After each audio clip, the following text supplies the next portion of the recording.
et on se retrouve pour continuer notre lecture d'Harry Potter et la Chambre des Secrets.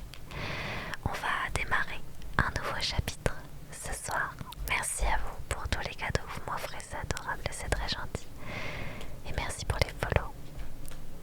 Et je suis contente que ma voix vous aide à vous relaxer. Nouveau chapitre, chapitre 11, où l'on voit notamment Ron et Hermione en train de préparer une potion dans les toilettes des filles où il y a Mimi Géniard qui se cache à l'intérieur. Ouais. Si vous entendez gratter, c'est le chat qui a décidé de jouer dans l'arbre à chat. Merci beaucoup pour tous vos messages. J'essaie d'attendre un petit peu qu'elle se calme. Ok, j'espère que c'est bon. Chapitre 11. Le club de duel. Ah, finalement c'est peut-être pas entièrement bon. Lorsque Harry se réveilla le dimanche matin, la salle de l'infirmerie était baignée d'un soleil d'hiver étincelant. Ses os avaient repoussé, mais son bras était terriblement raide.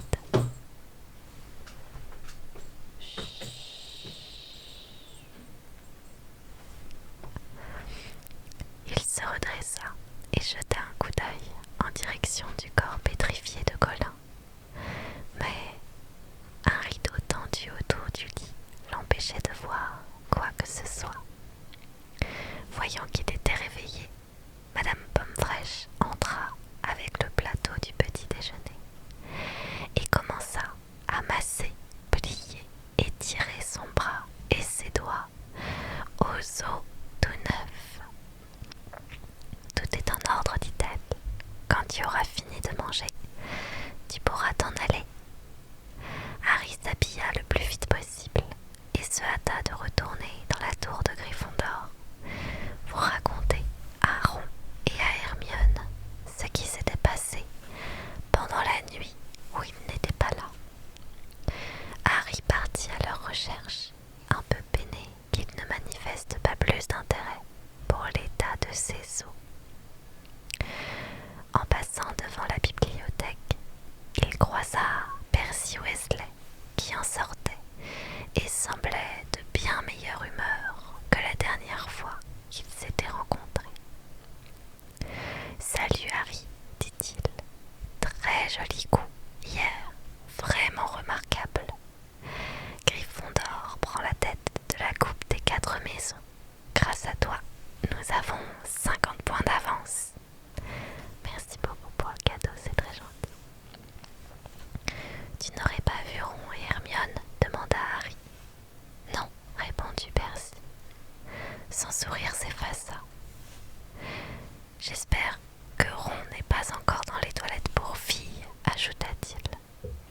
Harry eut un rire forcé et attendit que Percy ait disparu au bout du couloir avant de prendre la direction des toilettes de Mimi Géniard. Il ne voyait pas pourquoi Ron et Hermione y seraient retournés, mais lorsqu'il ouvrit la porte, il entendit leur voix qui provenait d'une cabine fermée à clé. « C'est moi !» dit-il en refermant la porte derrière lui. Il y eut un bruit de métal, un bruit d'éclaboussure, une exclamation étouffée, puis il vit apparaître l'œil d'Hermione à travers le trou de la serrure.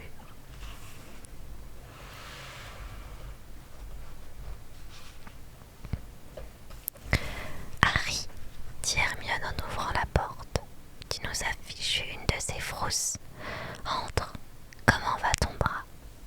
À merveille, répondit-il en se faufilant dans la cabine. Un vieux chaudron était posé sur la cuvette et à en juger par le crépitement qu'on entendait, un feu brûlait au-dessous. Allumer les feux magiques qu'on pouvait transporter et faire brûler n'importe où, y compris dans des endroits humides,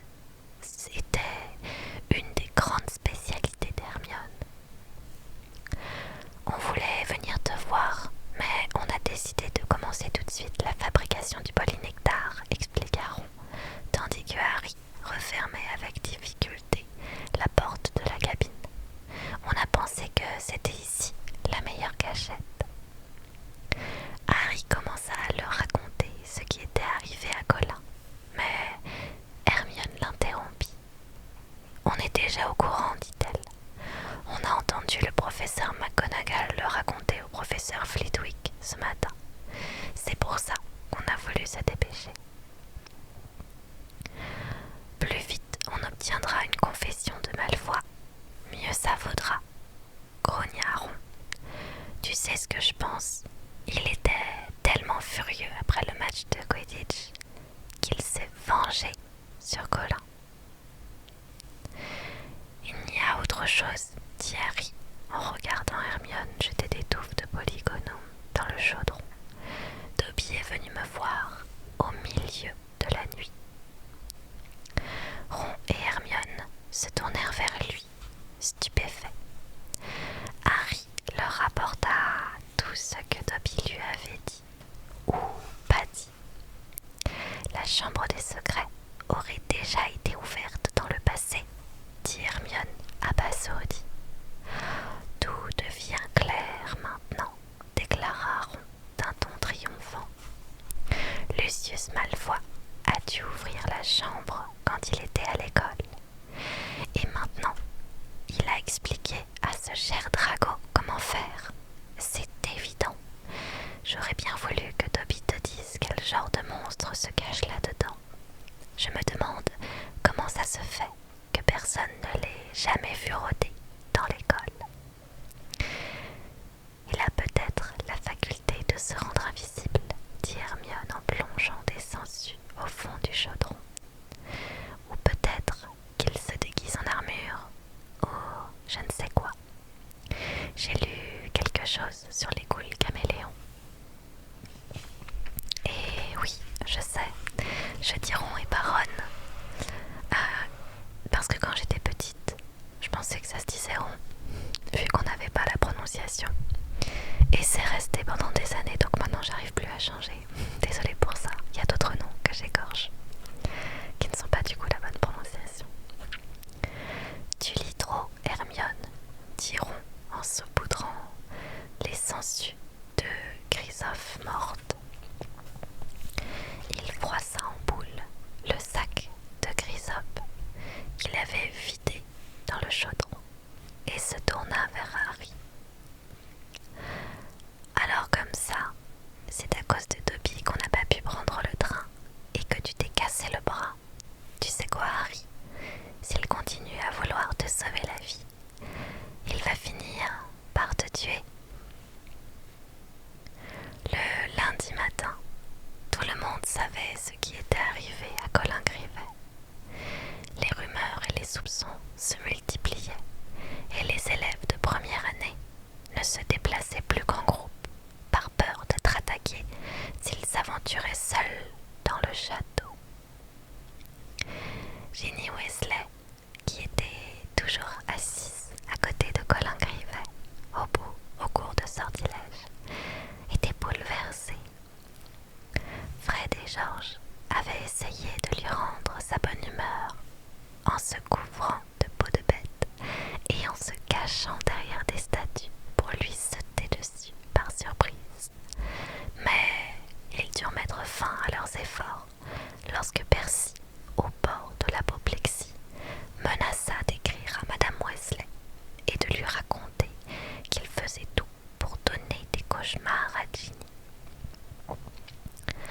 Un trafic de talismans, amulettes et autres gris-gris s'était organisé dans le dos des professeurs.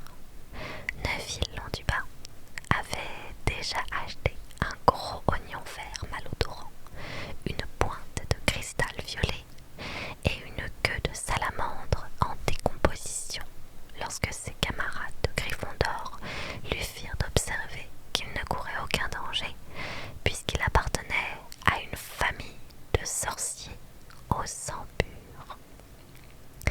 Rusard a été leur première victime, répondit Neville d'un air apeuré. Et tout le monde sait que moi aussi, je suis presque un craque-molle. Dans la deuxième semaine de décembre, le professeur McGonagall passa dans les classes pour prendre les noms des élèves qui resteraient à l'école pendant les vacances de Noël. Harry, Ron et Hermione s'inscrirent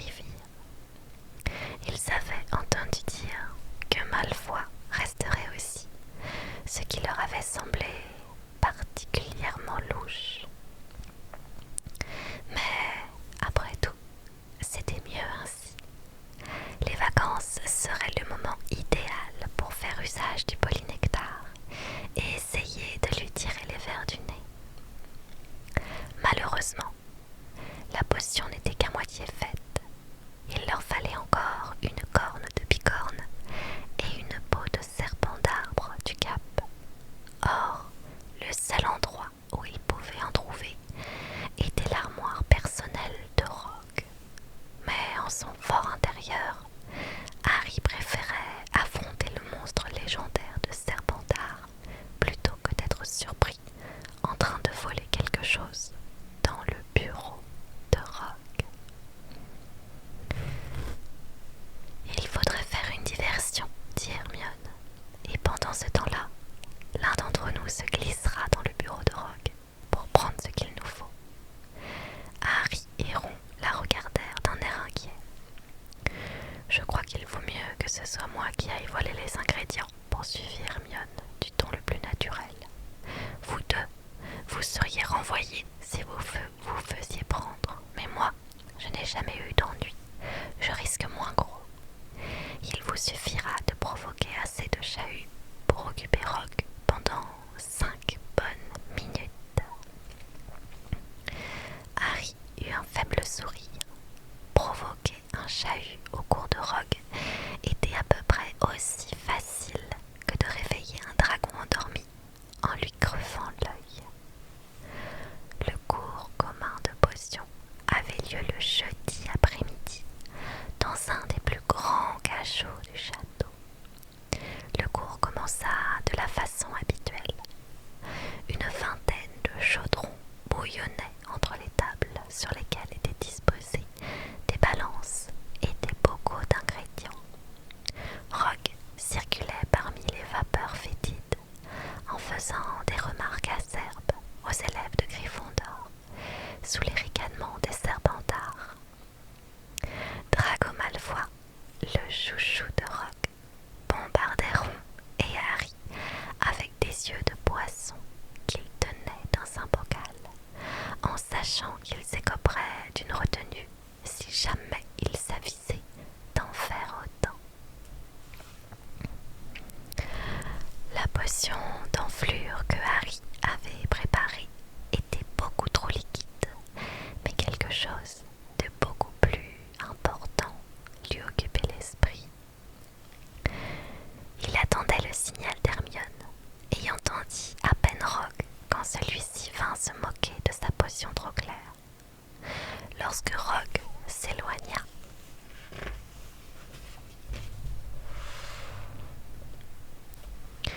pour critiquer Neville, Hermione croisa le regard de Harry et lui fit un signe de tête.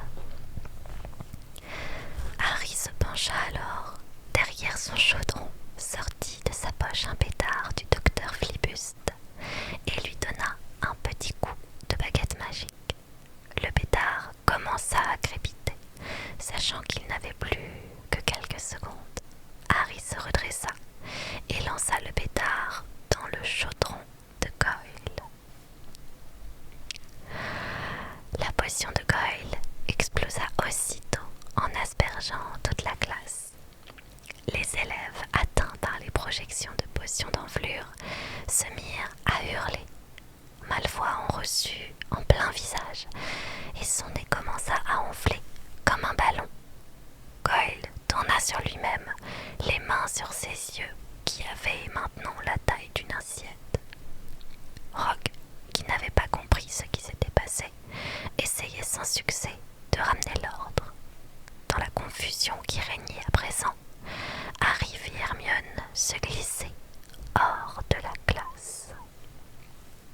Silence, silence, rugit Rogue.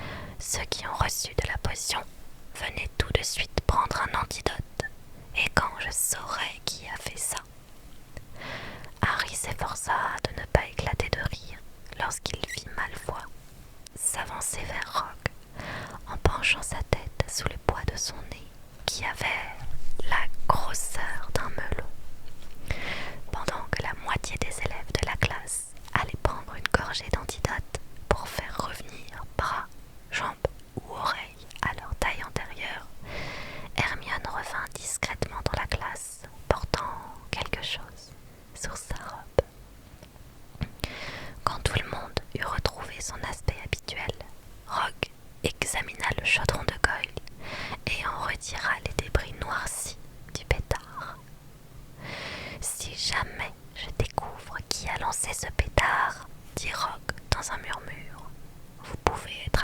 sûr que cette personne sera renvoyée de l'école. Rogue fixait Harry, qui fit de son mieux pour avoir l'air stupéfait. 10 minutes plus tard, il entendit avec soulagement sonner la cloche qui annonçait la fin du cours.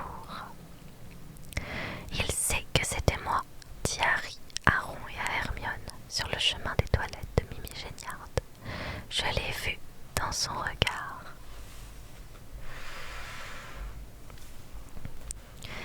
Hermione jeta les nouveaux ingrédients dans le chaudron et se mit à fouiller fébrilement la mixture.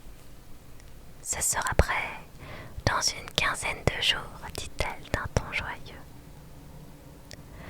Je le répète pour ceux qui viennent d'arriver, je dis Ron et pas Ron, parce que quand j'étais petite, je ne connaissais pas le nom des personnages, les films n'existaient pas, et du coup j'ai commencé à dire Ron, et c'est resté pendant des années, pareil avec Malfoy.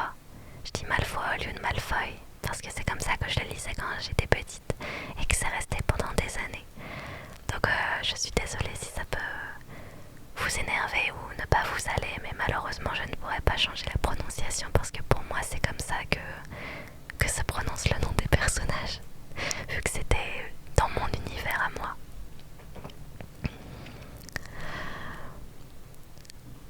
Rogue ne peut pas prouver que c'était toi, diront à Harry pour le rassurer. Qu'est-ce qu'il peut faire? Quand on sait de quoi il est capable, on peut s'attendre au pire, répondit Harry. Dans le chaudron, la potion écumait à gros bouillon. Une semaine plus tard, Harry, Ron et Hermione traversaient le hall d'entrée lorsqu'ils virent un groupe d'élèves rassemblés autour du tableau d'affichage. Un morceau de parchemin venait juste d'y être épinglé. Seamus Finnegan et Dean Thomas, visiblement surexcités, leur fit signe d'approcher. Ils ont ouvert un club de duel, annonça Seamus. Première séance ce soir. Apprendre à se battre en duel, ça peut être utile par les temps qui courent. Tu crois que le monstre de Serpentard est du genre à se battre en duel? Répliqua Ron. Mais il lut quand même l'annonce avec intérêt. C'est vrai, ça peut servir, dit-il à Harry et à Hermione. On y va. Harry et Hermione étaient d'accord, et à 8 heures ce soir-là, après le dîner, ils se hâtèrent de retourner dans la grande salle.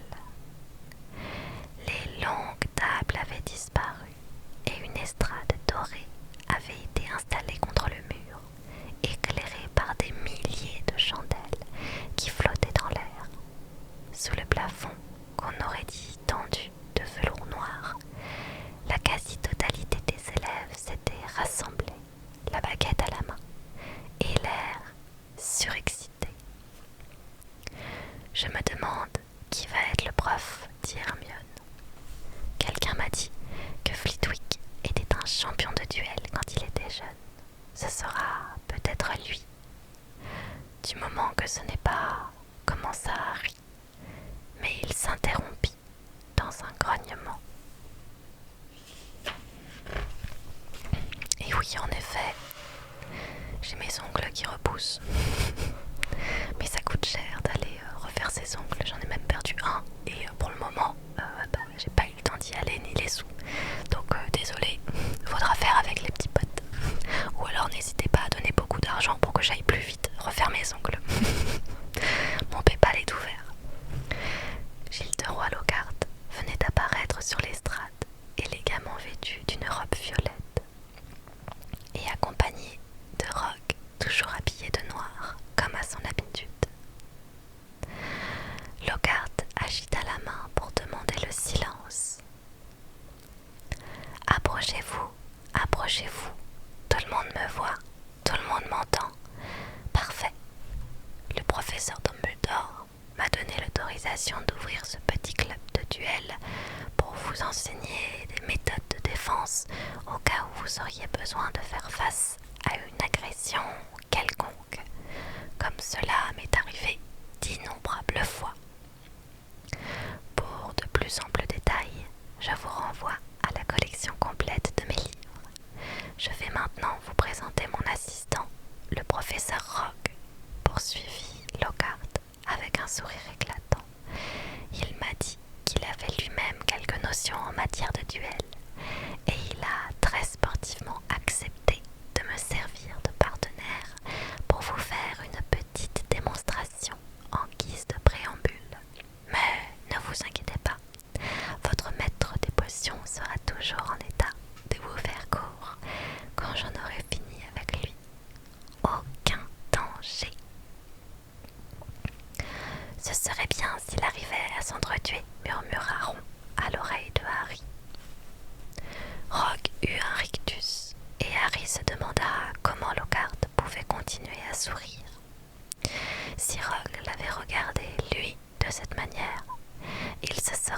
en faisant de grands moulinets avec ses mains, tandis que Rogue se contentait d'un signe de tête agacé. Ils levèrent alors leurs baguettes magiques, comme des épées. Comme vous le voyez, nous tenons nos baguettes dans la position de combat réglementaire, dit Lockhart à la foule des spectateurs silencieux. Lorsque nous aurons compté 3, nous jetterons le premier sort. Bien entendu, ni l'un ni l'autre ne cherchera à tuer l'adversaire. Je n'en suis pas si sûre, murmura Harry en voyant Rogue montrer ses dents. 1, 2, 3. Tous deux brandirent leurs baguettes par-dessus leur épaule. Expelliarmus, s'écria Rogue. Il y eut un éclair aveuglant de lumière rouge, et Lockhart fut soulevé du sol, puis violemment projeté à bas de l'estrade contre le mur du fond. Le dos contre la pierre, il glissa lentement et s'affala par terre. Malfoy et quelques autres élèves de Serpentard applaudirent bruyamment. Hermione avait l'air dans ses petits souliers. « Tu crois qu'il est blessé ?» demanda-t-elle d'une voix aiguë. « Quelle importance ?» répondirent en chœur Ron et Harry. Lockhart se releva tant bien que mal. Son chapeau était tombé par terre et ses cheveux ondulés s'étaient dressés sur sa tête. « Et voilà, excellente démonstration, dit-il en remontant sur l'estrade d'un pas mal assuré. Il s'agit là d'un sortilège de désarmement. Comme vous le voyez, j'ai perdu ma baguette. Ah, merci beaucoup, Miss Brown. C'était une excellente idée de leur montrer ça, professeur Rogue. Mais sans vouloir vous offenser, j'avais tout de suite deviné ce que vous aviez en tête. C'était évident. Et si j'avais voulu vous en empêcher, je n'aurais eu aucun mal à le faire. Mais j'ai pensé que cette petite démonstration serait très instructive. Merci beaucoup pour tous vos cadeaux, c'est adorable. Merci infiniment, c'est vraiment très gentil. Rogue lui lança un regard assassin que Lockhart avait dû voir, car il annonça: « Le spectacle est terminé. À vous de jouer maintenant. Je vais passer parmi vous pour vous mettre deux par deux. Professeur Rogue, si vous voulez bien m'aider. » Tous deux descendirent de l'estrade et répartirent les élèves par équipe de deux. Lockhart mit ensemble Neville et Justin Fletchley, mais ce fut Rogue qui s'occupa de Harry et Ron. « C'est le moment de séparer la vieille équipe, dit-il d'un air narquois. Weasley, vous vous mettrez avec Finnegan. Potter. » Harry se tourna tout naturellement vers Hermione. « Non, je ne vois pas les choses comme ça, dit Rogue avec un sourire glacial. Monsieur Malfoy, venez ici s'il vous plaît. On va voir ce que vous allez faire du célèbre Potter.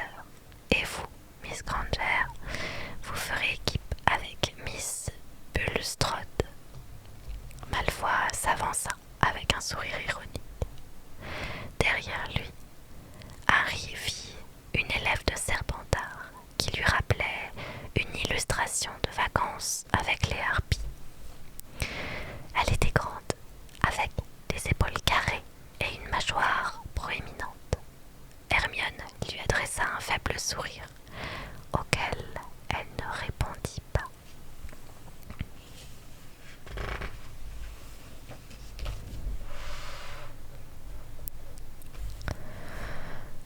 Mettez-vous face à face, dit Lockhart, qui était remonté sur l'estrade.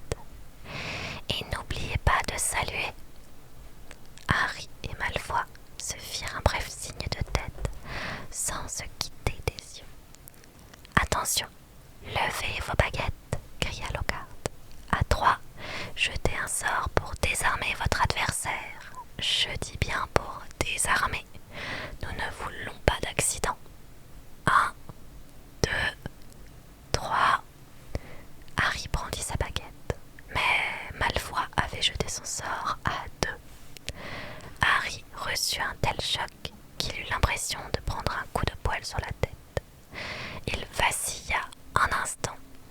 semblait pas blessé, et, sans plus attendre, il pointa sa baguette vers Malfoy en criant « Rictus sempra ». Un jet de lumière argentée atteignit Malfoy au ventre, et il se plia en deux, la respiration sifflante. « J'ai dit désarmé, rien d'autre !» s'exclama Lockhart en voyant Malfoy tomber à genoux. Harry lui avait jeté un sortilège de chatouille, et Malfoy riait tellement qu'il n'arrivait plus à bouger. Harry pensa qu'il ne serait pas très loyal de jeter un autre sort à Malfoy pendant qu'il était à terre, mais ce fut une erreur. Le souffle court, Malfoy pointa sa baguette sur les genoux de Harry et parvint à articuler « Tarenta Allegra ». Aussitôt, les jambes de Harry se mirent à s'agiter en une danse effrénée qui était incapable de contrôler. « Stop, ça suffit !» cria Lockhart. Mais ce fut Rogue qui intervint. « Finite incantatem » s'exclama-t-il. Les pieds de Harry cessèrent de danser. Le faux rire de Malfoy s'arrêta, et ils regardèrent alors ce qui se passait autour d'eux. Un nuage de fumée verdâtre flottait au-dessus de l'estrade. Neville et Justin étaient allongés par terre, hors d'haleine. Ron soutenait un Simus livide, en s'excusant des dégâts qu'avait fait sa baguette cassée. Hermione et Millicent Bulstrode, en revanche, étaient toujours en pleine action, mais leurs baguettes, abandonnées sur le sol, ne leur servaient plus à rien. Elles se battaient à main nue, et Millicent avait coincé sous son bras la tête d'Hermione, qui gémissait de douleur. Harry se précipita, mais il eut du mal à libérer Hermione de sa partenaire, qui était beaucoup plus grande que lui. « Ouh là là !» s'exclama Lockhart en observant le résultat des affrontements. « Levez-vous, Macmillan. Attention, Miss Foggett. Appuyez bien fort, Boot. Ça va cesser de saigner dans un instant. Je crois que je ferais mieux de vous apprendre à neutraliser les mauvais sorts, » ajouta Lockhart, debout, au milieu de la salle, l'air fébrile. « Merci pour le cadeau, c'est très gentil. » Il jeta un regard à Rogue, dont les yeux noirs étincelaient, puis détourna aussitôt la tête. « Prenons deux volontaires, Londubat et Finch Fletchley par exemple. » Très mauvaise idée, professeur Lockhart, coupa Rogue. Londubat sème la désolation chaque fois qu'il essaye de jeter le moindre sort. Il ne resterait plus grand-chose de Finch Fletchley à présent. Pourquoi pas Malfoy et Potter, proposa-t-il. Il y a des voisins sur le palier qui parlent, du coup vous les entendez peut-être. Alors je le redis, pour la repousse, n'hésitez pas à faire des dons pour que je retourne me refaire les ongles, parce que pour le moment j'ai pas les sous. N'hésitez pas, mon PayPal est ouvert, je serais ravie de vous enlever ce stress. Pourquoi pas Malfoy et Potter, proposa-t-il avec un sourire perfide. Excellente idée, approuva Lockhart. Venez là tous les deux. Harry, quand Draco pointera sa baguette sur toi, tu feras ça. Il leva sa propre baguette, exécuta quelques gestes compliqués et la laissa tomber par terre. Rogue eut un sourire narquois, tandis que Lockhart se dépêchait de ramasser sa baguette magique. « Oh là, ma baguette est un peu énervée ce soir, » dit-il. Rogue s'approcha de Malfoy et lui chuchota quelque chose à l'oreille. Malfoy sourit à son tour. Harry leva alors les yeux vers Lockhart d'un air inquiet. « Professeur, pourriez-vous me montrer encore une fois comment bloquer un mauvais sort ? » « On a peur, murmura Malfoy.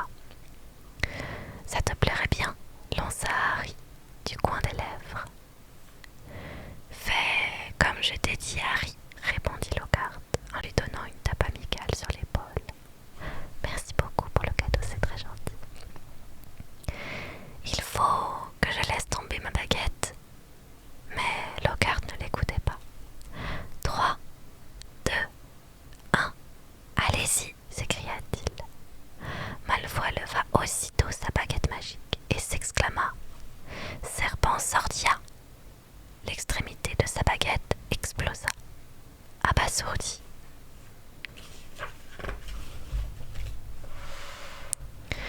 Harry vit alors jaillir un long serpent noir qui tomba sur le sol et se dressa, prêt à mordre. La foule des élèves recula aussitôt en poussant des cris de terreur. Ne bougez pas, Potter, dit tranquillement Rogue, visiblement ravi de voir Harry immobile face au serpent furieux. Je vais vous en débarrasser. Je m'en occupe, dit Lockhart. Il pointa sa baguette sur le serpent. Une explosion retentit, mais au lieu de disparaître, le reptile fut projeté dans les airs et retomba un peu plus loin, avec un grand bruit. Fou de rage, sifflant comme un furieux, le serpent se tortilla en direction de Justin Finch-Fletchley et se dressa à nouveau en découvrant ses crochets, prêts à mordre. Merci pour vos compliments, c'est adorable. C'est très gentil. Harry ne sut pas très bien ce qui le poussa à agir. Il n'eut même pas l'impression d'avoir pris lui-même la décision. En tout cas, ses jambes le portèrent en avant, comme s'il était monté sur roulette, et il cria tout bêtement au serpent: « Laisse-le tranquille !» Comme par miracle, le serpent retomba alors sur le sol, aussi docile qu'un tuyau d'arrosage, les yeux tournés vers Harry. Celui-ci sentit toute crainte le quitter. Il savait que le serpent n'attaquerait plus personne à présent, mais il aurait été bien incapable d'expliquer pourquoi. Il leva les yeux vers Justin et lui sourit. Il s'attendait à le voir soulagé, étonné ou même reconnaissant, mais certainement pas furieux et effrayé. « À quoi tu joues ?» lança-t-il. Et avant que Harry ait pu dire quoi que ce soit, Justin tourna les talons et s'enfuit de la salle à toutes jambes. Rogue s'avança, agita sa baguette, et le serpent disparut dans une bouffée de fumée noire. Lui aussi observait Harry d'une étrange manière. Son regard rusé et calculateur lui déplut profondément. Il entendait également autour de lui un murmure qui ne présageait rien de bon. Quelqu'un le tira alors par la manche. « Viens !» lui chuchota Ron à l'oreille. « On s'en va. Allez, viens !» Ron l'entraîna hors de la grande salle, et Hermione les accompagna en marchant à côté d'eux, à petits pas pressés. À mesure qu'ils avançaient, les autres élèves s'écartaient sur leur passage, comme s'ils avaient eu peur d'attraper une maladie. Harry n'avait pas la moindre idée de ce qui se passait, et ni Ron ni Hermione ne lui dirent un mot jusqu'à ce qu'ils aient regagné la salle commune de Gryffondor, encore déserte. Ron poussa alors Harry dans un fauteuil.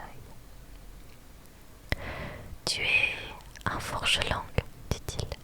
Tu ne nous l'avais jamais dit. »« Je suis un quoi ?» s'étonna Harry. « Un fourche-langue, répéta Ron. Tu parles le langage des serpents. »« Je sais, dit Harry. C'est la deuxième fois que ça m'arrive. Un jour, au zoo, j'ai fait sortir un boa constrictor de sa cage sans le faire exprès, et il a failli attaquer mon cousin Dudley. C'est une longue histoire. Le boa m'a dit qu'il n'avait jamais vu le Brésil, et je l'ai libéré sans même m'en rendre compte. À l'époque, je ne savais pas encore que j'étais un sorcier. Un boa constrictor t'a dit qu'il n'avait jamais vu le Brésil, répéta Ron d'une voix faible. Et alors, dit Harry, il y a sûrement des tas de gens qui peuvent en faire autant. Oh non, certainement pas, répliqua Ron. Ce n'est pas un don très répandu, Harry. Il faut que tu le saches. C'est une très mauvaise chose. Qu'est-ce qu'il y a de mauvais là-dedans ? Demanda Harry, qui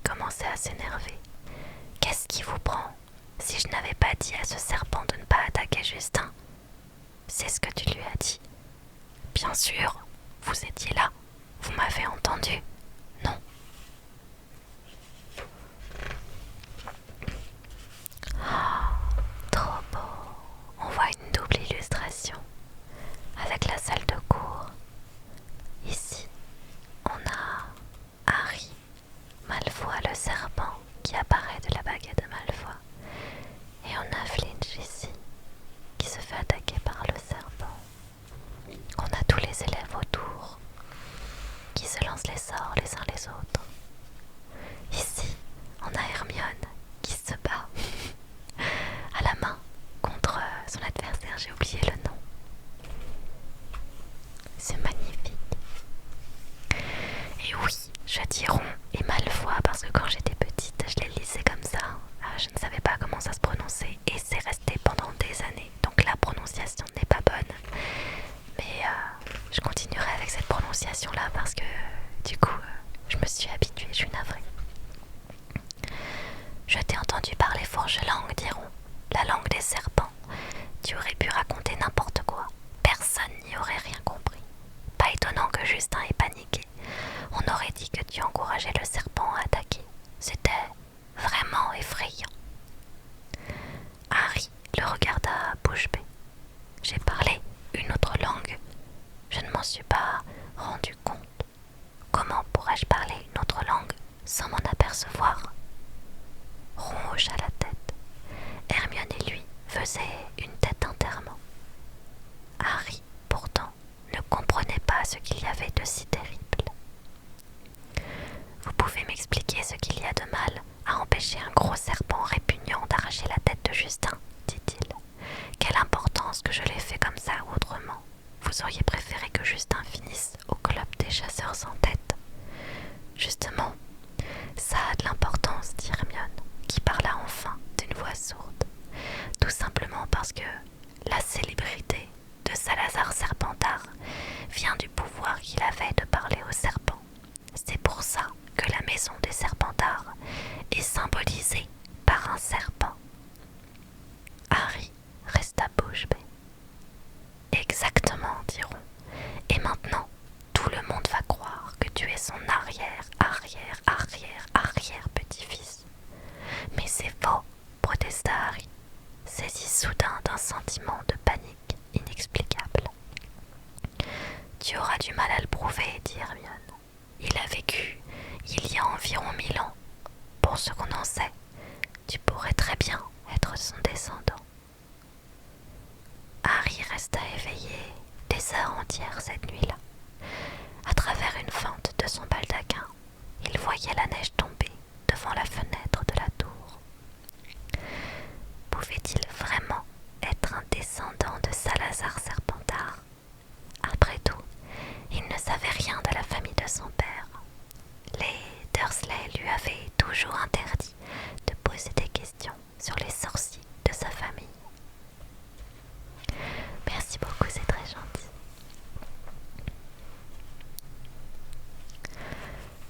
Dans sa tête, Harry essaya de dire quelque chose en fourche-langue, mais aucun mot ne lui vint à l'esprit.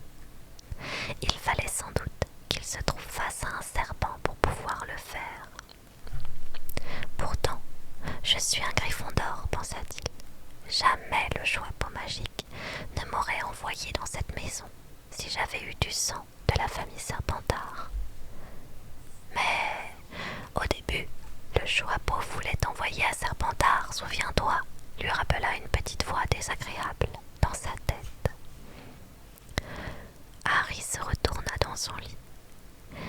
Il verrait Justin le lendemain au cours de botanique et il lui expliquerait qu'il avait ordonné au serpent de le laisser tranquille, pas de l'attaquer.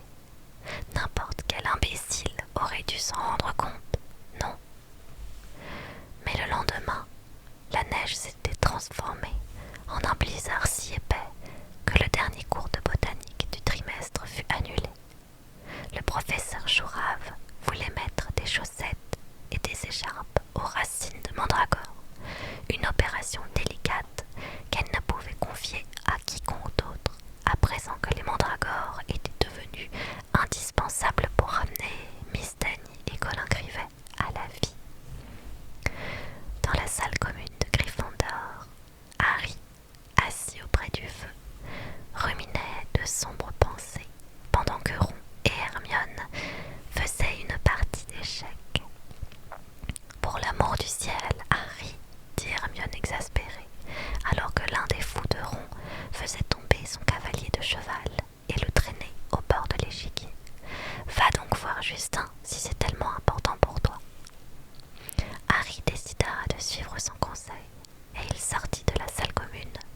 se demandant où il pourrait bien trouver Justin. Bien qu'on fût en plein jour, le château était plus sombre qu'à l'ordinaire à cause de la neige grisâtre qui tourbillonnait devant les fenêtres. Frissonnant, Harry passa devant les classes où les cours avaient lieu, percevant quelques échos de ce qui s'y passait. Le professeur McGonagall admonestait quelqu'un qui, d'après ce qu'il entendit, avait transformé un de ses camarades en blaireau.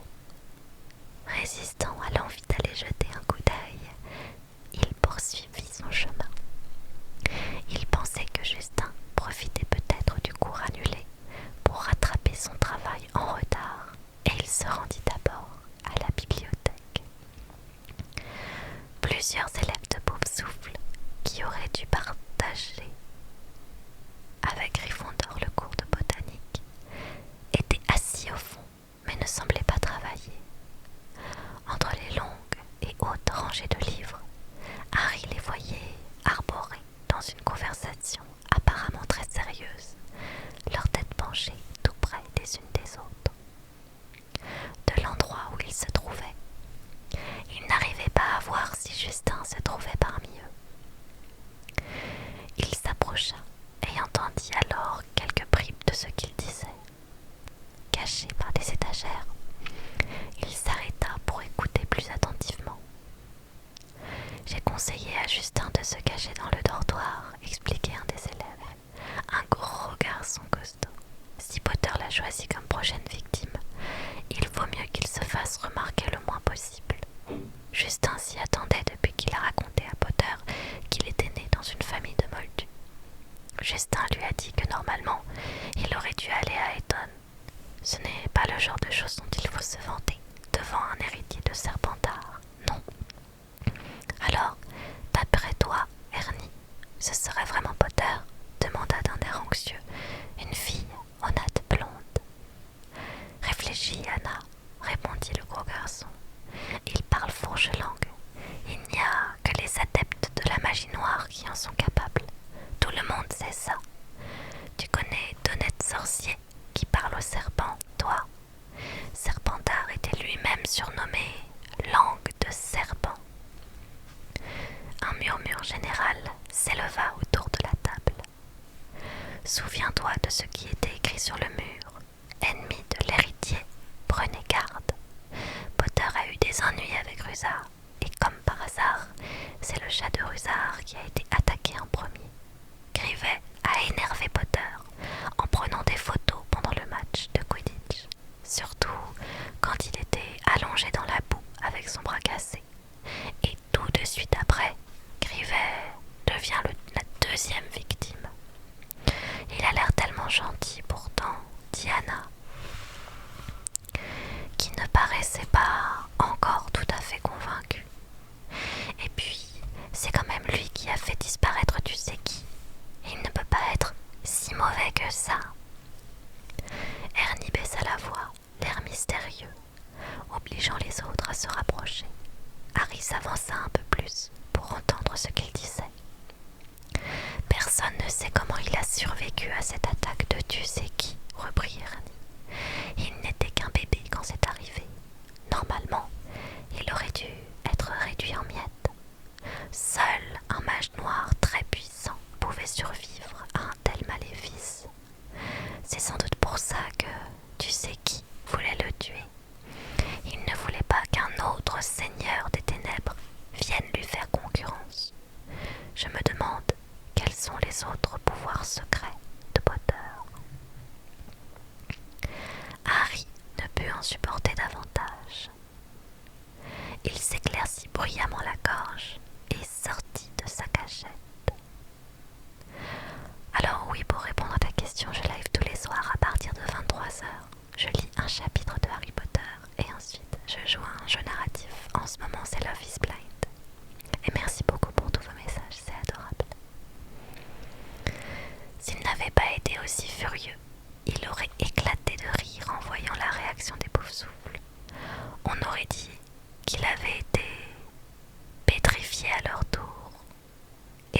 visage d'Ernie était devenu livide. « Salut, dit Harry. Je cherche Justin Finch-Fletchley. » Les pires craintes des pauvres souffles se trouvaient confirmées. Terrifiés, ils se tournèrent vers Ernie. « Qu'est-ce que tu lui veux ?» demanda Ernie d'une voix tremblante. « Je voulais raconter ce qui s'est véritablement passé avec ce serpent pendant le club de duel, » répondit Harry. Ernie se mordit les lèvres, puis il prit une profonde inspiration. « On était tous là, dit-il. On a bien vu ce qu'il s'est passé. »« Alors, tu as vu que quand je lui ai parlé, le serpent a reculé. » »« Tout ce que j'ai vu, reprit Ernie d'un ton buté, mais en tremblant de tous ses membres, c'est que tu as parlé fourche-langue et que tu as poussé le serpent vers Justin. »« Je ne l'ai pas poussé vers lui, protesta Harry, frémissant de rage. Je ne l'ai même pas touché. »« C'était tout juste, dit Ernie. Au cas où tu aurais des idées en tête, ajouta-t-il précipitamment, je peux te dire que ma famille ne comporte que des sorciers et des sorcières depuis 9 générations, et mon sang est tout ce qu'il y a de plus pur. Alors, je me fiche de ton sang, répliqua Harry d'un ton féroce. Pourquoi est-ce que j'aurais envie d'attaquer les enfants de Moldu ?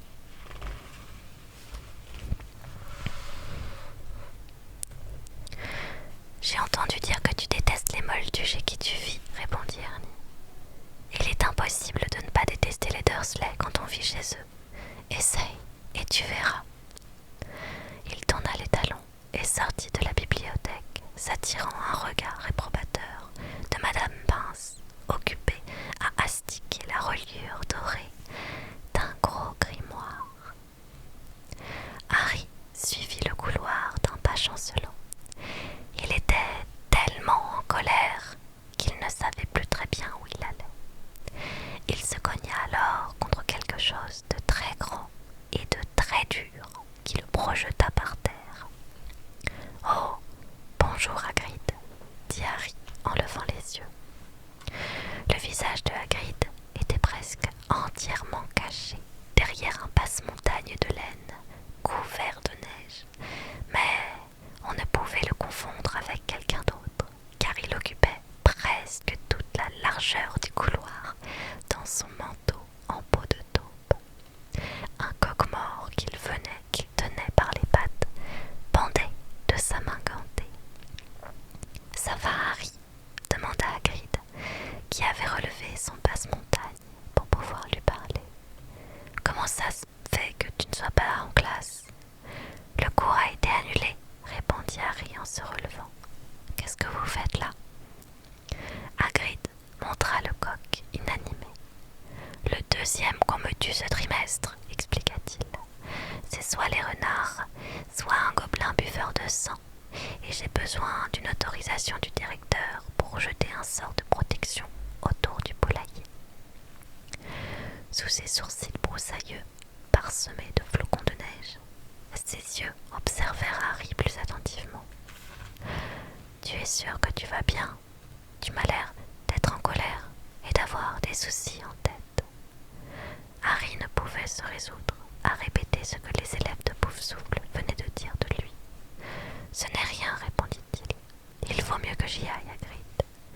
J'ai un cours de métamorphose qui commence bientôt et je dois aller chercher mes livres. » Il s'éloigna, la tête encore pleine de ce qu'il avait entendu dans la bibliothèque.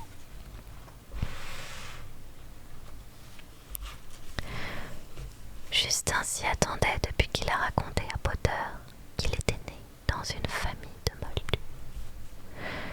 Harry monta l'escalier d'un pas lourd et suivit un autre couloir particulièrement sombre. Un courant d'air glacé qui s'engouffrait par une vitre cassée avait soufflé toutes les torches. Il avait parcouru la moitié du couloir lorsqu'il trébucha contre quelque chose qui le fit tomber tête la première. Il se retourna pour voir dans quoi il s'était pris les pieds et sentit alors comme un coup de poing à l'estomac. Justin Finch-Fletchley était étendu sur le sol, le corps raide et froid, le visage figé dans une expression de stupeur, les yeux fixés au plafond. Mais ce n'était pas tout. À côté de lui, Harry vit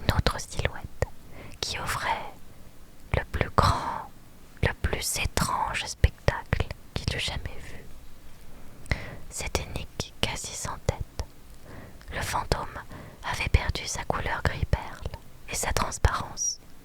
Il ressemblait à présent à une épaisse fumée noire qui flottait à 15 centimètres au-dessus du sol, immobile et horizontale. Sa tête était à moitié décollée et son visage avait la même expression de stupeur que celui de Justin. Harry se releva, le souffle court, le cœur battant. À lui rompre les côtes. Il regarda de tous côtés et vit une longue file d'araignées qui s'enfuyaient à toute vitesse. Il n'y avait pas un bruit en dehors de la voix étouffée des professeurs qui faisaient classe dans les salles proches. Il aurait pu filer tout de suite et personne n'aurait jamais su qu'il s'était trouvé là. Mais il ne pouvait se résoudre à abandonner Justin et Nick sans aller chercher du secours. À présent, cependant, qui croirait encore à son innocence? Pendant qu'il restait là, en proie à la panique, une porte s'ouvrit dans un grand bruit juste à côté de lui. Pive, l'esprit frappeur, surgit alors dans le couloir. « Tiens, tiens, mais c'est le petit Potter !» s'exclama Pive en caquetant comme un poulet. « Qu'est-ce qu'il mijote, Potter? Pourquoi rôde-t-il dans ce... » Pive s'interrompit au milieu d'un saut périlleux. La tête en bas, il aperçut Justin et Nick quasi sans tête. Et avant que Harry ait pu l'arrêter, il se mit à hurler. « Attaque! Attaque! Nouvelle attaque! Aucun vivant, aucun fantôme n'est à l'abri, sauf qui peut! Attaque! » Bang! Bang! Bang! Les unes après les autres, les portes s'ouvrirent à la volée tout au long du couloir, et une foule d'élèves et de professeurs se précipita sur les lieux du crime. Pendant un long moment, il régna une telle confusion que Justin faillit être piétiné, tandis que les élèves affolés traversaient, sans le voir, le fantôme noirci et figé de Nick quasi sans tête. Les professeurs hurlaient pour réclamer le silence, et Harry se retrouva plaqué contre le mur. Le professeur McGonagall arriva alors en courant, suivi de ses élèves. Brandissant sa baguette magique, elle fit retentir une détonation qui rétablit le silence et ordonna à tout le monde de retourner en classe. À peine le couloir s'était-il vidé qu'Ernie et ses amis de Poufsouffle apparurent à leur tour. « Pris sur le fait !» s'exclama Ernie, le visage livide, en montrant Harry du doigt d'un geste théâtral. « Ça suffit, Macmillan !» lança sèchement le professeur McGonagall. Pive sautillait toujours au-dessus de leur tête, observant la scène avec un sourire mauvais. Pive aimait le chaos. Pendant que les professeurs se penchaient sur Justin et Nick quasi sans tête pour les examiner, il se mit à chanter. « Potter, voilà encore une de tes ruses. Décidément, tuer les élèves, ça t'amuse. » Oui, j'ai une chaîne YouTube, Kilimias ASMR. Tu peux retrouver toutes mes rediffusions dessus. Ça suffit, Pive, aboya le professeur McGonagall. Et Pive s'enfuit aussitôt en tirant la langue à Harry. Justin fut transporté à l'infirmerie par le professeur Flitwick et le professeur Sinistra du département d'astronomie, mais personne ne savait ce qu'il convenait de faire de Nick quasi sans tête. Finalement, le professeur McGonagall fit apparaître un grand éventail d'un coup de sa baguette magique et le donna à Ernie en lui demandant de l'agiter devant Nick pour le pousser jusqu'à l'étage supérieur. Ernie fit ainsi glisser vers l'escalier la forme noircie du fantôme porté par la brise de l'éventail. Harry et le professeur McGonagall se retrouvèrent seuls dans le couloir déserté. « Par ici, Potter, dit-elle. Professeur, je vous jure que ce n'est pas moi qui... Ça ne relève plus de ma compétence.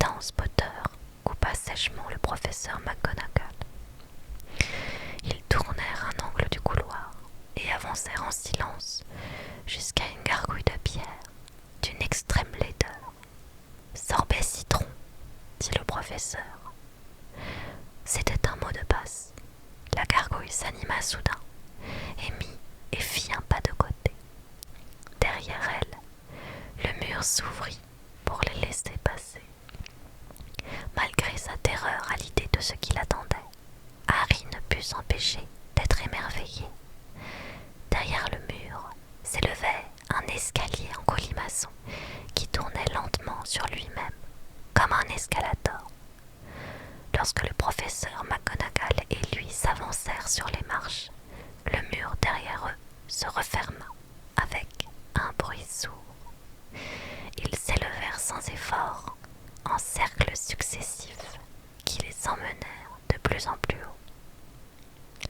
Enfin, Harry, légèrement étourdi, vit apparaître une porte en chêne aux reflets chatoyants.